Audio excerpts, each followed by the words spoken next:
Hi, friends. Okay, first of all, holy shit. I did not expect so many of you to support and love this as much as you are. Like, people who I haven't talked to in years, people that I don't even talk to, giving me all this love and support. Like, here I am thinking, right? Here I am thinking that maybe my friends, some close friends, family are gonna watch this and be like, "Oh, good job, you did a little project." But no, strangers, random people are telling me that this is great, that they are wishing me luck, and I wasn't ready for that much love. Little do I know that I have this like whole army of people just like supporting me and shit. Ooh, I'm just really happy that you guys are picking up what I'm putting down because it feels right coming out. So just knowing and hearing that you guys are receiving it well too, it's like, yes, this feels right and we're going in the right path. Ooh, I need to breathe. I was wrong. Fuck. I really thought I was going to be fine and not nervous, but then once I started talking, I forgot how to breathe. um, so, yeah, episode 1, fucking hit. Episode 2, I told myself I was going to have some more structure and have things written down, but wouldn't you know, I procrastinated, didn't write anything down, but I did think about this morning of like how I wanted it to go.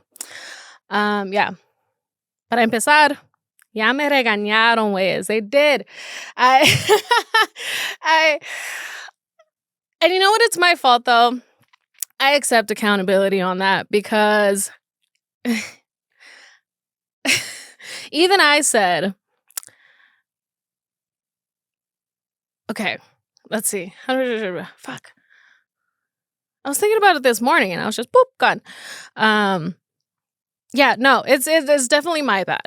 I didn't practice what I preach. I didn't talk about it with my sister about the issue that I had, and they were blindsided, understandably so. And they were just like, "What the hell, Ruth? We didn't even know you felt this way. We were just hanging out. We thought we were having a good time." And I was like, "My bad." Like, I get it. No, we were having a good time. And the reason why we were having a good time was because I had already like processed my feelings. So it wasn't like lingering in the back of my head. But I was still scared to talk about it with them. So, throughout the week it was a little weird. Neither her or I wanted to be the first one to break contact because I was like, well, if she's upset, she can talk to me about it. But then the other part of me was like, well, I should have spoken about it to her from the beginning. So that's my bad. I promise I'll do better. But all I know is that I appreciate their love and support and their patience with what I'm doing because they know that I'm fucking wild and you can't really control what just comes out of me. And I'm sorry. I learn along the way, just like the rest of us. But anyway, so now that that's out of the way, I wanted to start with some highs and lows for this week that passed, which fucking flew by the way. I was like, before I knew it, I'm like, holy shit, it's already the next week. I gotta do another one. And I wanted, so starting with highs and lows. Highs of the week. Oh my God, so many good things are happening right now. I don't know if any of you guys can feel the shift happening in the air, but I have a cousin who just bought a condo. Fucking congrats. Oh my God, I'm so happy for you. I have another cousin that just got married. Congrats. Oh my God, I'm so excited for you and your love and your future. I know we haven't talked in a long time, but I'm so happy for you and I still love you. Another cousin who just got a girlfriend. Hey, okay. I can't wait to fucking meet her. Like, he sent us a video of her mom. And also, yes, the vibes are matching. And I think we're going to get along great. I hope it works out. What else? My uncle got a new job. Fuck yeah. Love that. Oh my God, my nephew is graduating and I'm gonna fucking cry.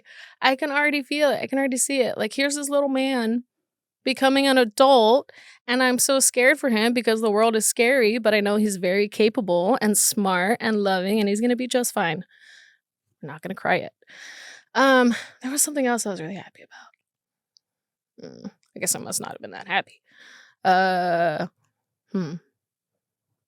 Yeah. So starting on that, lows. The lows this week have really just been me. I'm the only bummer in my life right now, if I'm honest. I've been just kind of stuck in my head lately. Probably from processing the positive feedback that I'm getting from this, and also the little disagreement that I had, and all of that's just kind of been in my head, and I just don't want to do anything. I don't fucking wanna. And the only way that I'm gonna get out of this feeling that I don't want to feel is by doing something that I don't want to do. This is bullshit. I hate it here, but so it's gonna get to a point where I'm eventually gonna be sick of my own bullshit, and then I'm gonna have the motivation to want to do shit. But right now, I'm kind of stuck in that little lull where it's like I haven't fully hit rock bottom, but when I do, ooh baby, we're skyrocketing up. Um, mm. So that's been the low. Everything else has been fine. Everything else has been good. Um, fuck. What else? There was something I wanted to talk about. Yeah. So I guess technically that's my check-in. Is that I've been a little stuck in my head and not doing what I know is good for me. I've just kind of been going off of. I've been on autopilot, I guess you could say, doing things that are comfortable for me, which is fucking doom scrolling. I hate that. It's so brain numb. No, I don't hate it. I love it. But it's brain numbing. It takes me away from all the other things like that I'm avoiding, that I don't want to do. And I know that. What else?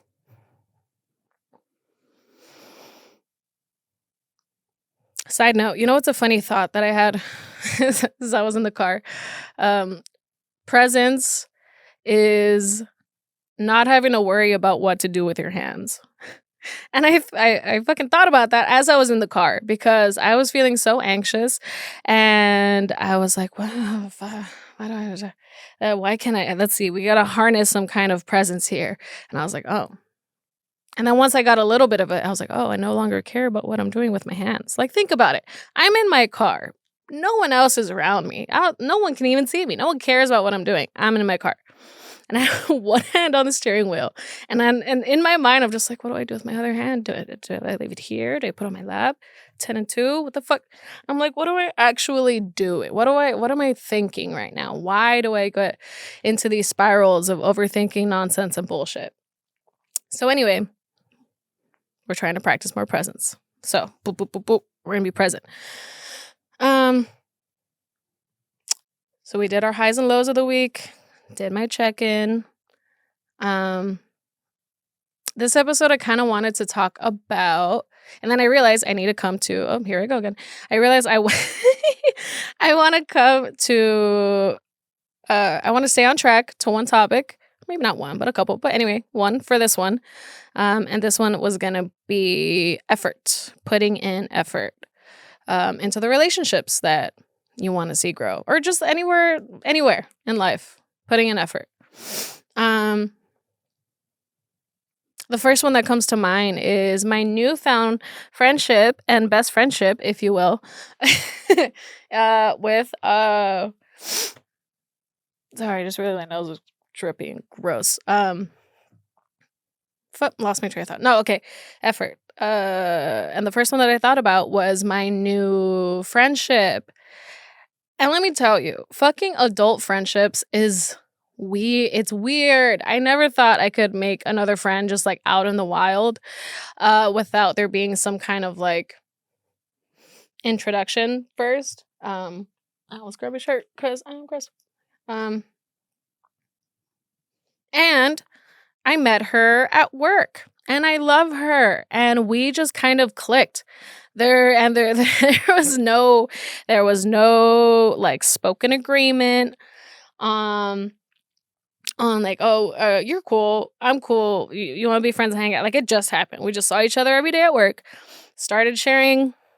I was sharing my feelings because you know me, and then I guess she kind of felt a little bit more comfortable, and we're like, oh, okay, she's cool, she's real, she this is her.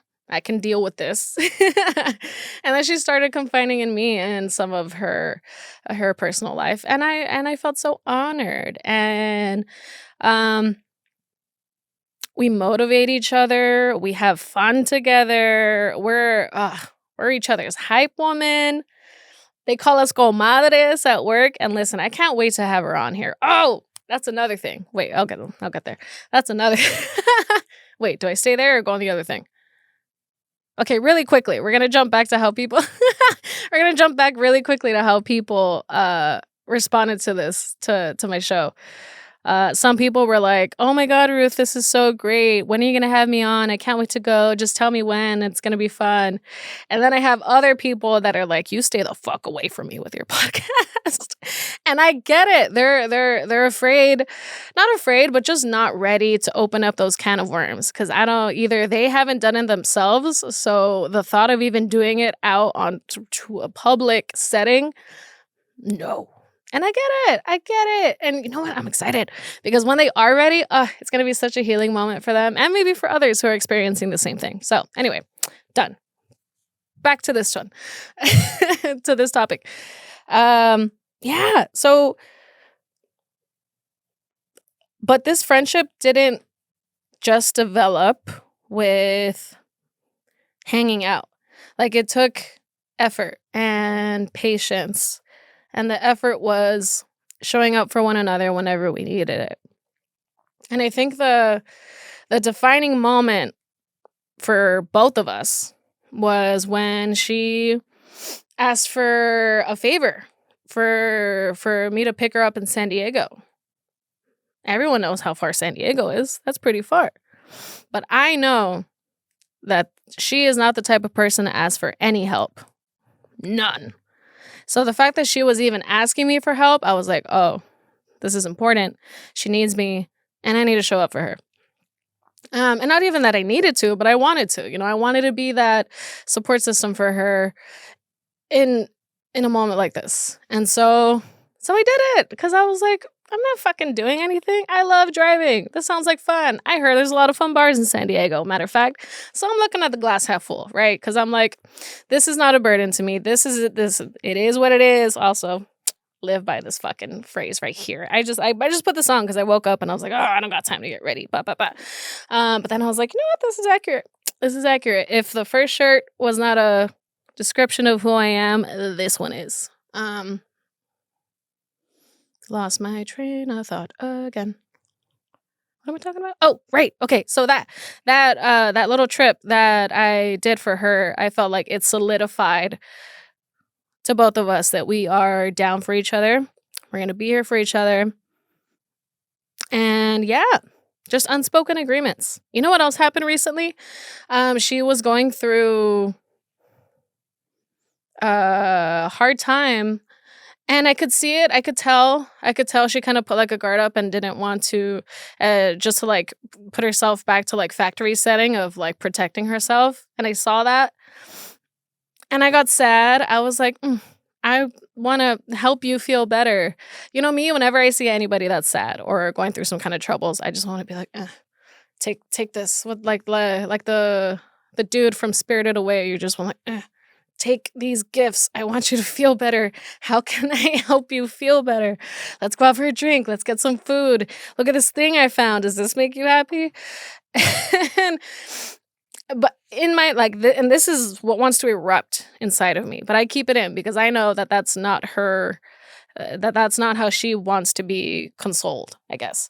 And then a couple days later, I grew the balls to be like, hey, I know you just went through this thing, and I want to ask you, how do you prefer to be consoled? How can I help you in these moments where you're going through a difficult time? Because, I don't want to be too overwhelming, or I don't want to do too much and then annoy you even more. And then she was laughing. She was like, oh my God. like, well, and then she told me, she was like, I need you to wait for me to talk about it when I'm ready. And I'm like, okay, copy you. Got you. And now we have this like, and now I wanted to make the effort to learn more about her instead of just going with the flow and not talking about it. So I'm glad that I did, because now I get a better understanding of how she processes information. Now she knows that I know what to do whenever she's in this moment. And I don't have to worry about thinking or feeling like, oh, maybe she thinks I don't care about her because I'm not asking. Maybe she thinks I that this doesn't matter to me. But so that's where I start like spiraling or catastrophizing and thinking that this other person hates me. Like I take it personal then, but I have to remind myself that these are just my feelings. And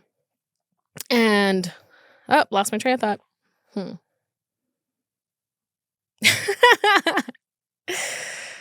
God damn it. Anyway. Right. Yes. So that was good for her and me. But mostly me to be like, all right, nobody hates you. They're just going through their own thing and they're processing it differently. So I appreciate the effort that we both put into this relationship.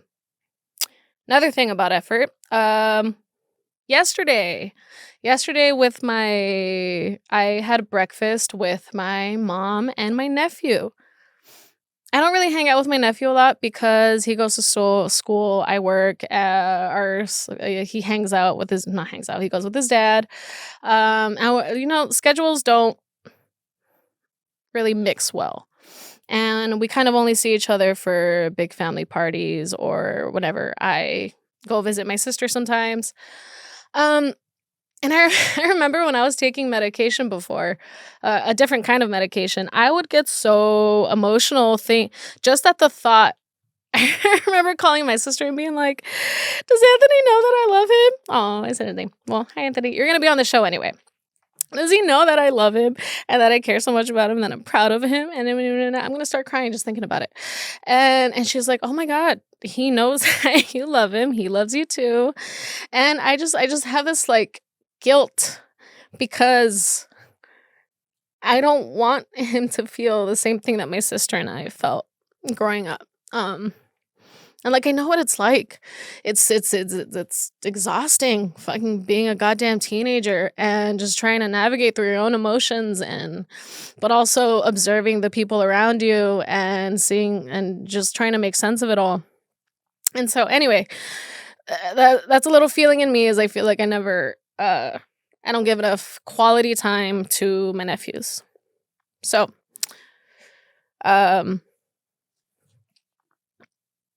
so yesterday my mom messages me and she's like, hey, we're going to go have breakfast at IHOP over here if you want to go. Keep in mind, the night before, I had been out raging. And I think I had just gotten home at fucking like 6 or 7 in the morning. And then 2 hours later, my mom messages me to go have breakfast. So you already know my state of being. I am hungover, tired, dying. And part of me doesn't want to. But then I have that other part of me that is like, this one little moment is going to mean a lot for the relationship that I want to have with my nephew. And because that meant more to me, I made the effort to be like, fuck this. We're just going to tough it out, be there in this moment, have a good time, and then I can sleep later. And I felt it. And when we had breakfast, like what we were talking about and just like the look that he gave me, oh, I'm going to cry. It's like when you show up to your kid's recital or something and like you see that look and they're like, oh, you're here. You do love me. So anyway, effort. You got to put it in the places where you want to see it grow. What is it? Water, fucking some kind of phrase. Insert motivational phrase here. Now,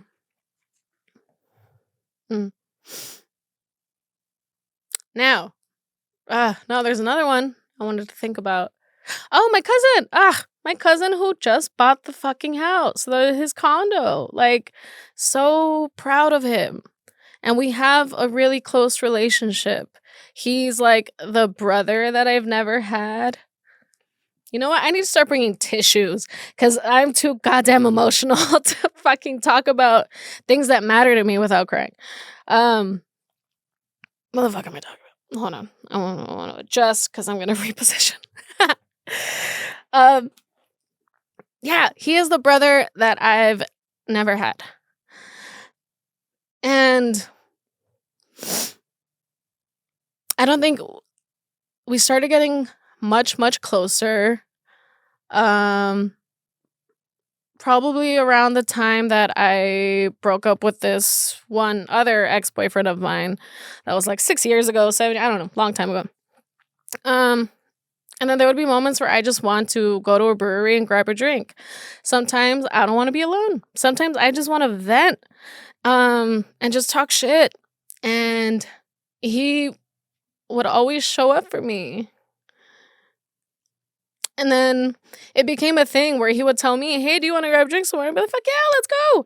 And then we would just have these moments of talking and being real with one another. Well, we're low-key, high-key toxic for each other because the way that we hype each other up, the next morning we want to die. We want to die because we're hungover from the goddamn bad decisions that we fucking did yesterday. Do I regret any of it? No, because here we are now with a beautiful relationship, very close to one another, not afraid to talk to each other about our feelings. And I'm so proud of him. I'm so proud of him because the night that he announced that he bought his condo, he like went around, it could have been the 2 shots that we took, and he went around the table and told everyone how much he loved them and how he appreciated everything that they did for him, starting with his parents, his sister, me. I was like, I get a thank you. And fuck, obviously I'm bawling in this moment, and so is my other cousin, his sister, who was the emotional one. Like, I don't think I've ever cried so much in one fucking sitting. Like, my eyes were so puffy. It was such a beautiful moment, and I was so happy I got to see that. And then since he did it, we all started fucking doing it. And he gave thanks to my grandma, who's sadly no longer with us, but she is with us every day.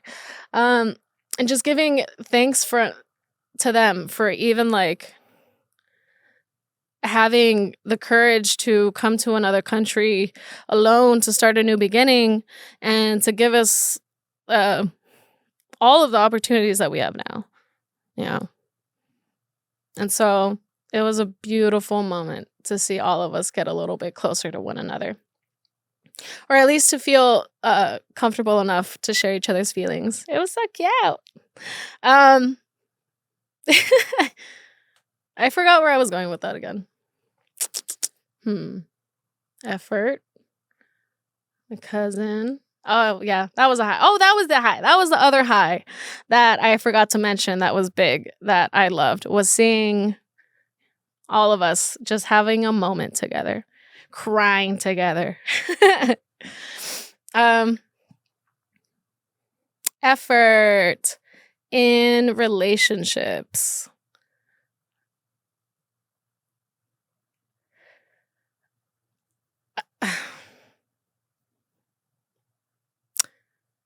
I've always been disappointed and angry, frustrated that my dad never put the effort into getting to know us emotionally. For him, it was always, I've supplied a roof over your head and food in the fridge and, all the essentials. And I get it. That's important, 100%. But also, don't be shocked if we don't feel close to you. If you don't even ask us, like, genuine questions of, like, how we're doing, how do we feel? And if there would... like during dinner time, whenever we would be forced to sit around this table together, he'd try to start a conversation and saying, how was school today? And I'd probably be honest and be like, yeah, it was fine. I've been having a hard time doing this, and that. And I'd be like, well, you should try harder. I'm like, thank you. Thank you. Love that. Okay, great. Noted. It's like he didn't really give me a safe space to open up to him and be vulnerable. He didn't care to listen. You know, you can always tell when somebody actually cares, when someone's being genuine and wants to listen to what you're saying. And you just didn't get that from him.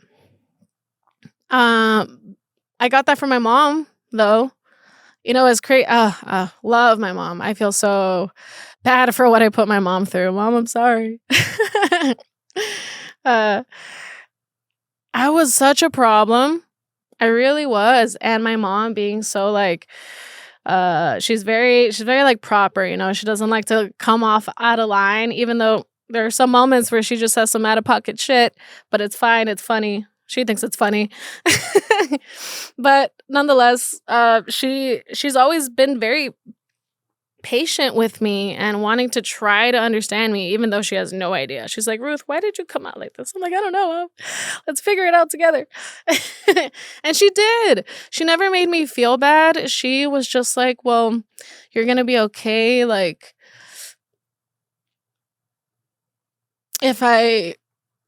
she never made me feel like what I was saying was wrong.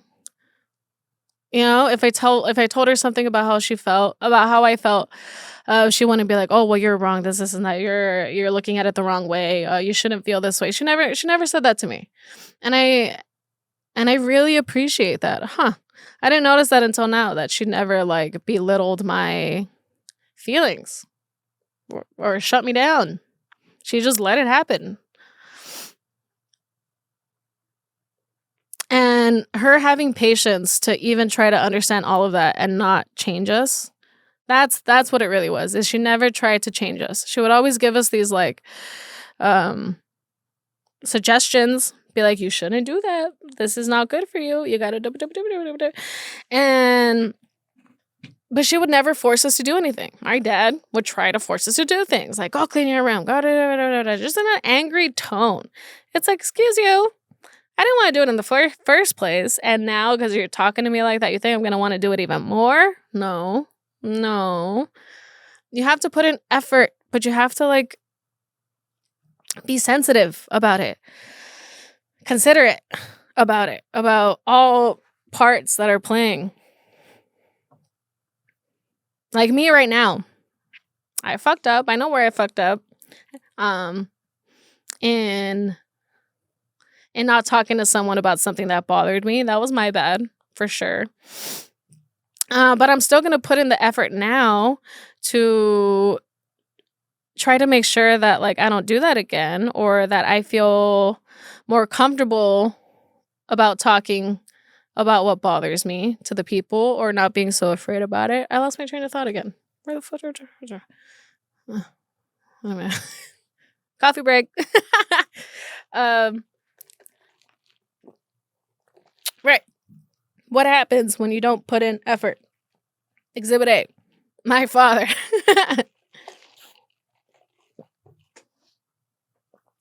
And he did so much for us alone. Like he's not a bad guy, you know? I don't hate my dad at all. I love him very much, actually, and I think about him every day. But there are just some things that I'm not gonna stand by and let happen, you know? And I feel like a lot of us kind of go through the same thing with Hispanic families, or maybe fathers, you know, daddy issues are a thing. And I definitely have some.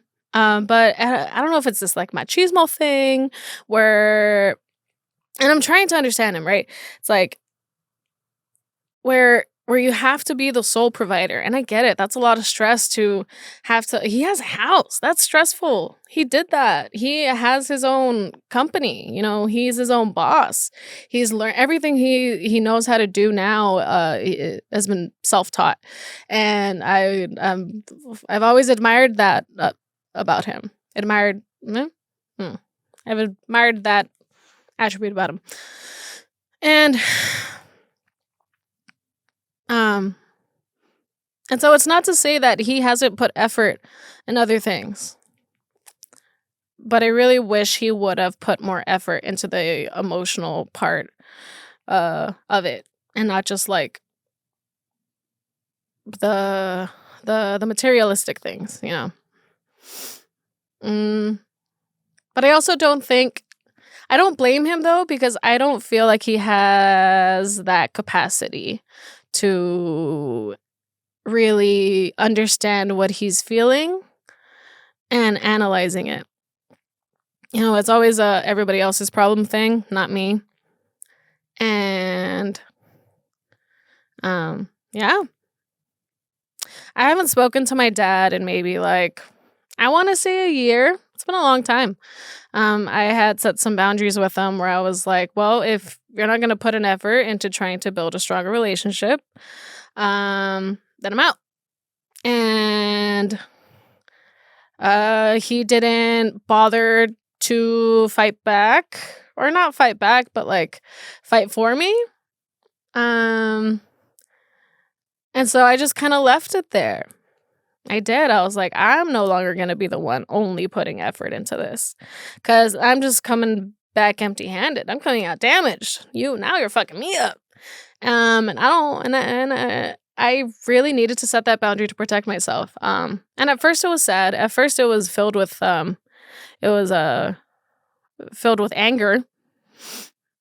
This, what's the word? This, whatever, me not talking to him was based off of anger. And then it slowly turned into, it's not really about him. It's more about me and how I handle other people around my life who are not good for me. They don't need to be in my life just because they're family. Anybody can get it. All right. If you're not good for me, fuera. But first we're going to talk about it. And if there's no solution after talking about it, then, what are you going to do? Nothing. There's no point in beating a dead horse with a stick? Some kind of phrase. I don't know. I'm not good with phrases. We'll learn this along the way. Yeah. So the fuck, what am I going to do? Be miserable and sad and be angry? I'm like, why can't you? No. They'd be like, all right, this is you. This is how you want to live. This is what you want to do with your life. Respect. I'm going to see myself out. Because I don't want that for my life. So, yeah. Putting an effort into relationships. Another example, I don't even know if I want to fucking talk about this one, was in relationships, romantic relationships, I still have trouble with this. And knowing when someone isn't putting in the effort for you. Oh, I don't even want to talk about it, but I'm gonna. I was in a relationship that I thought was great. I felt great. Put him on a pedestal, as one does. And turned out that my needs were not being met. And I was very quickly going down this very sad, repetitive pattern of mine of shutting down and being very needy. And I did not like that fucking feeling. And then I had to think about what's important to me. What's important to me is quality time and communication. I forget what the love languages are, but that was important to me. And then this person wasn't giving it to me. So I did not feel loved. And I expressed that to this person. They said, I'm sorry you feel that way. I've just been busy. I will try. Like, okay, great. We talked about it. Time goes on. No effort being made. And I'm still just there being upset. And I'm sure that they can feel it. And they're like, why are you upset? And I'm like, I told you why I'm upset. It's just this fucking cycle. And then it took me, it took me a really long time to be like, the effort is not being put into this. I need to see myself out of the relationship. And I'm still stubborn about it. I am. But you know who did put effort, though? Who does put effort? The people who show up when you ask for them. Oh, I'm losing my train of thought. Now I'm going down all of my relationships in my head about who put in effort and who didn't. And the ones who do put effort are still around. It's just as easy as that. So I don't know. Oh, damn. The time has flown by again. This is... I want you guys. Okay, now I'm gonna turn it on to you because I lost my train of thought. I haven't. The reason why I lost my train of thought on this last subject, on this last example of effort, is because I haven't come to a conclusion yet. So I'm still stuck in this like loop. So we'll go back to that. We'll get back to that eventually once we do come to a resolution. I'm not ready to talk about it yet. But no, now I want to turn it to you guys. I want to ask you guys to think about some of the relationships in your life and see if that other person is putting in the effort just as much as you are. I want you guys to ask yourself if that bothers you enough to talk about it. Because if you don't feel like someone's putting in effort, you're gonna slowly start to build some kind of resentment. It's gonna pop up one way or another, whether it's just lack of energy or anger or sadness. You know, these are the little things that we don't notice affect us as much as they do. Before we know it, we don't want to hang out with somebody and we don't know why. We don't know where the energy shift happened. Yeah.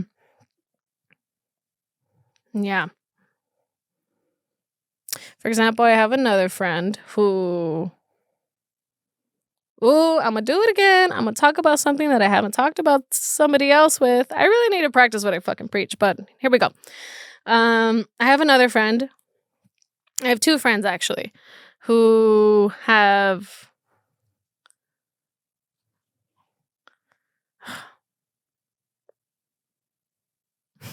I'm really trying to figure out how to word this well.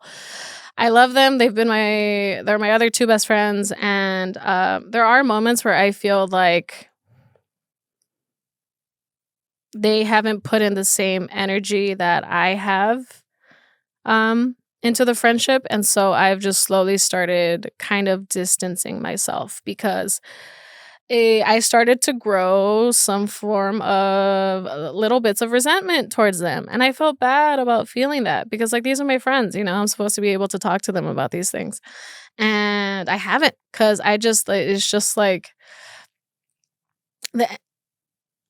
I felt like I had to give so much energy just to maintain this friendship level that we had. Meanwhile, they're over here just like taking what I'm giving and not really giving anything back.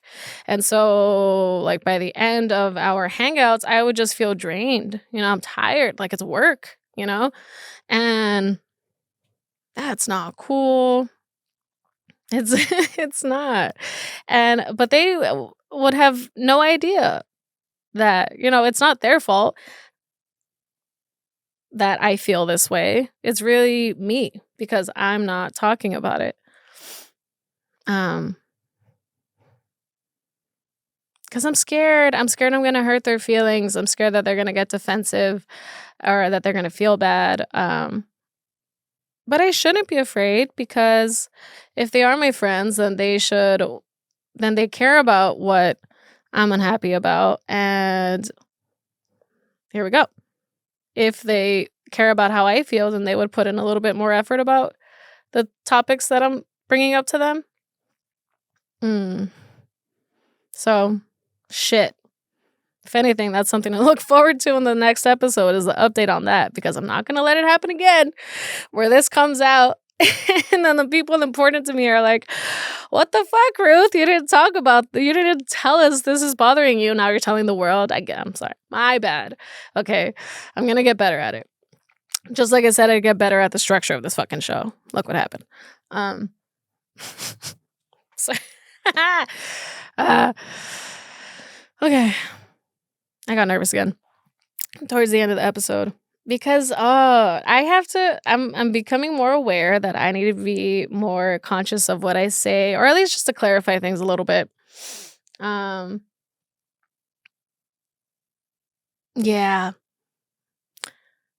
So, for the record, this is not going to be a gossiping show or anything. Like, I am just speaking through my experiences. That's all. And I told my mom, I was like, I don't want you to be afraid every time an episode comes out. She's like, Ruth, what are you going to talk about? I'm like, everything, Mom. Everything. We're fucking letting shit out. and she's like, oh my God. And it's like, I'm not here to air people's fucking laundry out and shit, you know? No. I'm just being honest about my experience. And next episode, though, I am going to have somebody on. I don't know who. Whoever's down enough to fucking, just talk about their feelings, talk about their day. It could be anything, all right? I don't want you to be afraid. Don't be scared. I do promise next one's going to be a lot more structured. I promise. Maybe not. Who knows? But we'll see how it goes. It's always at this 15-minute mark, or 20, where I'm just like, now what? I do want to say again, though, thank you to anybody who has made it this far along in the episode. Thank you. Thank you for watching. Thank you for following me on Instagram. Oh, that's right. I have an Instagram. I have YouTube. Facebook is there, kind of. I don't know. I'm figuring this out. I have an email account. So if you guys just want to talk about something and vent about it, and you want to be anonymous, let me know. I'd love to talk about it. You don't have to be here for us to talk about it. Last time I realized how much I fucking said, let's talk about it. It's so cringy. But you know what? Fuck it. That's what we're doing. We're going to fucking talk about it. But yeah, no, thank you to everyone who has supported me and giving me your very kind words. Like, I'm getting personal messages. Again, I thought I was just going to get likes. And just like, good job. Fucking at most, maybe 50 views. I'm almost up to like 180, damn near 200. What? I have subscribers? Ew. Who even has a YouTube account? Who remembers their password? Anyway, I am excited for the future of this. And bear with me, because episode 2, and I already had to issue an apology. Baby, we're on the right path. Cool. Okay. Bye.